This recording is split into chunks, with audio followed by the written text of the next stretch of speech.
Halo teman-teman semua, perkenalkan saya Rifki Nurdiansyah dari SMK Teknologi Industri Pembangunan Kota Cimahi. Saya di sini akan menunjukkan kepada teman-teman semua alat yang bernama pembangkit listrik tenaga surya. Nah, pasti kalian semua penasaran kan bagaimana alatnya? Mari ikuti saya untuk lebih lengkapnya.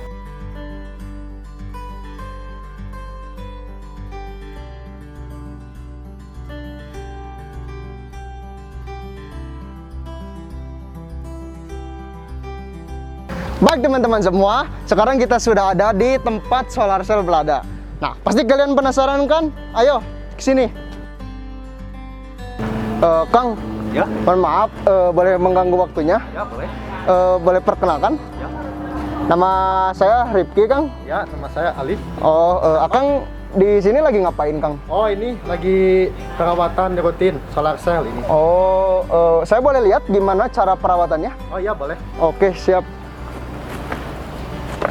Nah, Kang, kalau saya boleh tahu nih ya, orang awam, kalau cara perawatan alat ini itu gimana sih, Kang? Oh, untuk perawatan paling kita dicek di daerah terutama wiring dan sambungan-sambungan kabel, karena itu salah satu sumber daya dari ini solar cell. Oh, terus kalau dari solar cell ini ya, Kang, spesifikasinya gimana sih? Oh, panel surya ini memiliki daya yang cukup besar, itu 120 Wp atau watt peak. Oh, gitu.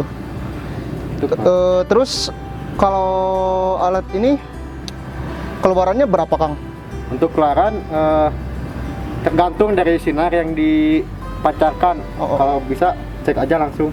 Oh, jadi kalau mendung keluarannya juga ya sesuai dengan cuaca hari itu gitu? Iya. Oh, seperti itu.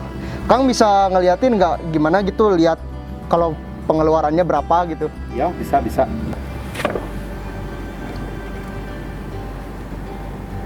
Wah, lumayan power juga, Kang. Ini untuk keluaran sekarang. Oh, 13 volt. volt. Ya, ini lihat, bisa dilihat ya teman-teman, kalau cuacanya mendung kayak gini, keluaran dari alat ini tuh cuma 13 volt. Habis itu, Kang, kan ini teh nanti itu menjadi dari cahaya matahari terus jadi listrik. Nah, cara jadi listriknya itu gimana, Kang?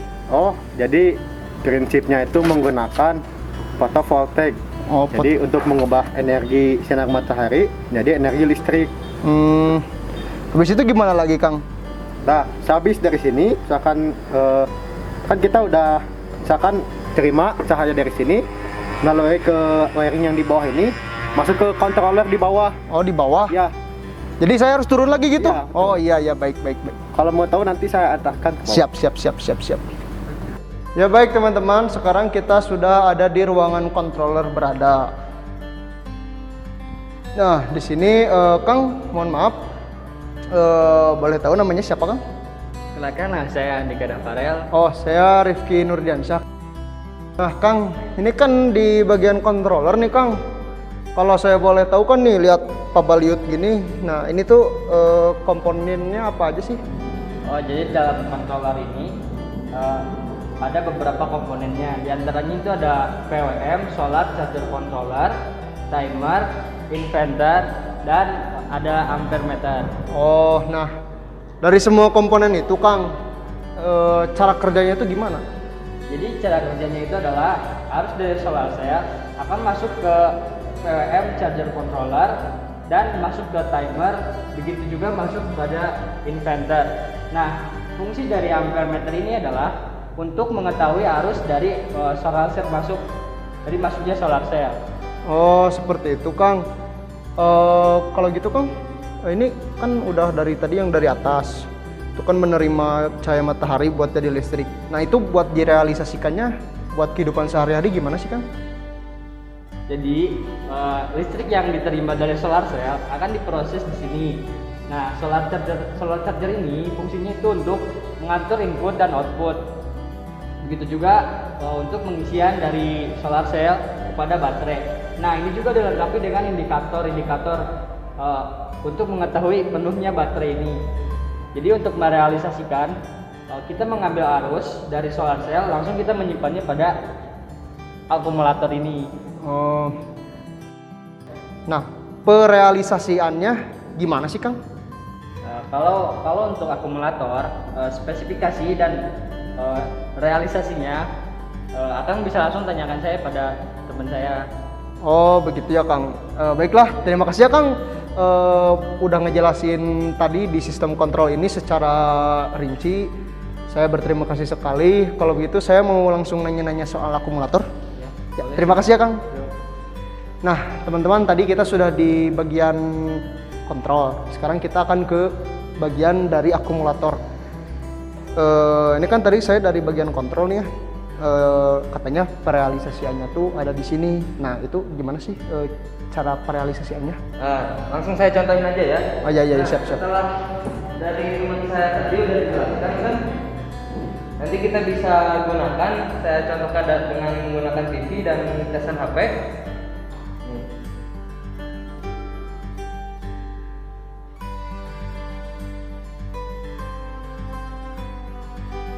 Nah, nyala ya. Lalu kita coba menggunakan casan HP.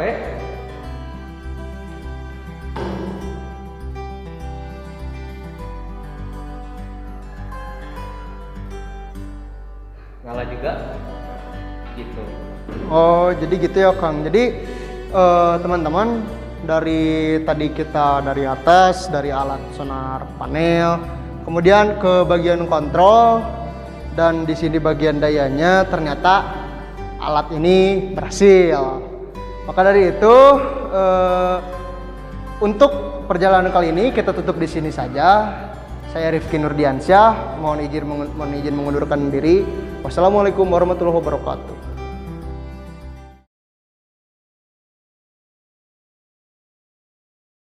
Assalamualaikum warahmatullahi wabarakatuh.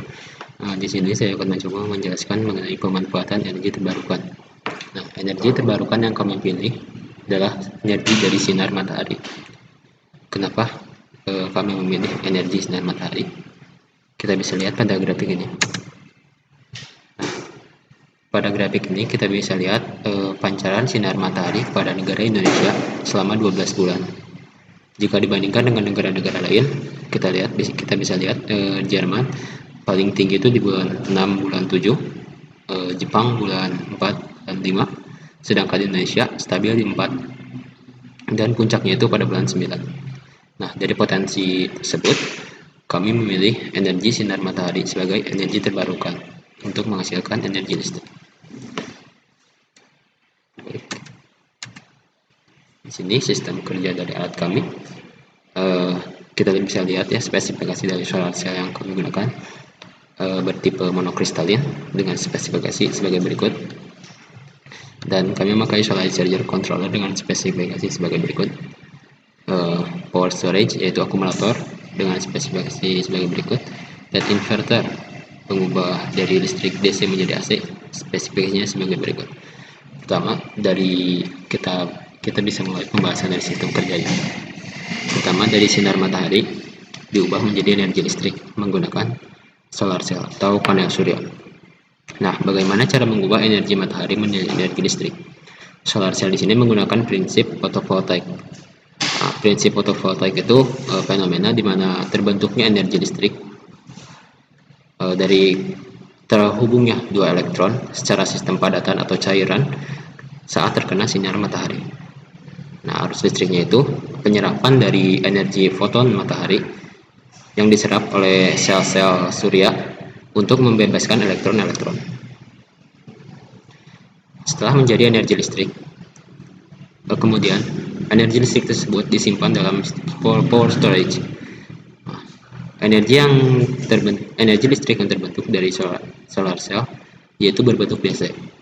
Nah, dari solar cell akan disimpan ke power storage, diatur oleh solar charger controller.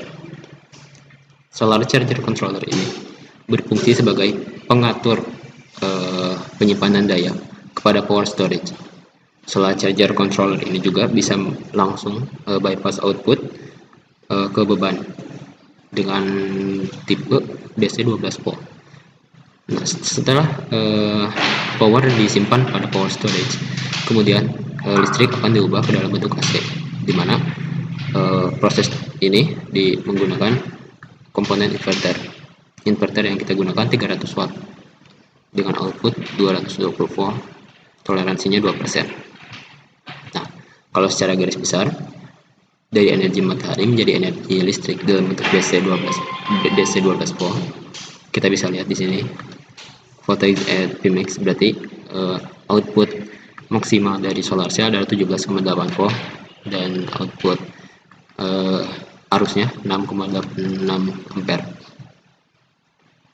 Nah, dari solar cell tersebut kemudian masuk kepada power storage yang diatur oleh solar charger controller dan ubah lagi kepada bentuk listrik AC dengan inverter. Di sini ada perhitungan sederhana mengenai berapa lama power storage itu terisi penuh oleh solar charger controller yang berkapasitas 120 W seperti spesifikasi tadi. Kita bisa menggunakan rumus berikut ya. Pertama, kapasitas akumulator dibagi arus pengisian ditambah 20% disk efisiensi akumulator dikali kapasitas akumulator dibagi arus pengisian. Di sini kapasitas akumulatornya kita menggunakan 35H sebagaimana spesifikasi tadi. Dan di sini 13,6 karena di sini kami menggunakan dua solar cell panel surya, dua panel surya. Maka dari itu dikali 2 karena mereka tersambung secara paralel. Kemudian ditambah 20% dikali kapasitas akumulator 35 dibagi arus pengisian. Nah, arus pengisian 13,5 ini kita ambil dari spesifikasi tertinggi, output tertinggi dari solar cell. Nah, dengan demikian hasil kalinya adalah 3,12 jam. Jadi untuk mengisi akumulator dengan kapasitas 35H dibutuhkan 3,12 jam. Nah, perhitungan ini merupakan perhitungan tercepat dari kemampuan solar cell untuk mengisi akumulator atau power storage. Pengisian ini tergantung juga oleh cuaca, dimana kalau cuaca mendung bisa lebih lama dari ini. Kemudian untuk lama pemakaian dari power storage kepada beban, kita bisa menggunakan rumus berikut. Kita asumsikan bahwa beban itu 12 watt. Aki yang digunakan itu akumulator yang digunakan 12 volt dengan kapasitas 35 ampere hour. Kita bisa menggunakan rumus di sini 12 watt dibagi 12 volt yaitu 1 ampere untuk mencari arus. Kemudian untuk menghitung lamanya kita bisa hitung dengan 35 Ah yaitu kapasitas akumulator dibagi dengan arus yaitu 1 ampere sama dengan 35 jam dikurangi 20% dari DC efisiensi akumulator. Nah, jadi 28 jam. Power storage ini bisa menghidupkan beban 12 watt selama 28 jam. Seperti itu. Kemudian untuk contoh penggunaannya kita bisa asumsikan misalkan total kebutuhan daya dalam satu hari itu 3.480 watt-hour dalam suatu rumah ataupun suatu industri. Nah, berapa banyak jumlah panel surya yang kita gunakan? Kita asumsikan panel surya kita 120 watt-hour dan dengan perhitungan 5 jam maksimum terkena sinar matahari. Jadi terkena sinar matahari maksimalnya itu adalah 5 jam. Nah, kebutuhan solar cellnya itu 3.480 kebutuhan daya dibagi dengan kapasitas dari solar cell dibagi 120 dikali maksimum terkena sinar matahari yaitu 5 jam. Maka di sini kita membutuhkan 6 panel surya dengan kapasitas 120 watt peak. Nah, berapa baterai yang kita gunakan? Jika kita menggunakan akumulator atau baterai 12 volt dengan kapasitas 100 ampere hour, kebutuhan baterai minimum yang kita gunakan kita bisa hitung dengan rumus di sini. Nah, di sini kita menggunakan 50% dari kemampuan baterai untuk menjaga keawetan dari baterai atau untuk menjaga kesehatan baterai kita menggunakan 50% kemampuan dari baterai.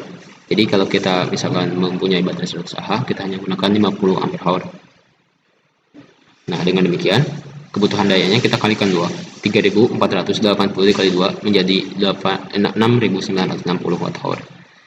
Nah, untuk mengetahui berapa jumlah baterai yang kita gunakan, kita bagikan 6960 dibagi voltase dari baterai dibagi kapasitas. Maka di sini kita menggunakan 6 baterai dengan kapasitas 100 ampere hour. Dengan demikian, jika kita mempunyai kebutuhan daya 3480 watt hour selama 1 hari, maka kita membutuhkan 6 panel surya dan 6 baterai 100 Ah. Oke, sekian dari saya. Maaf apabila banyak kesalahan. Wassalamualaikum warahmatullahi wabarakatuh.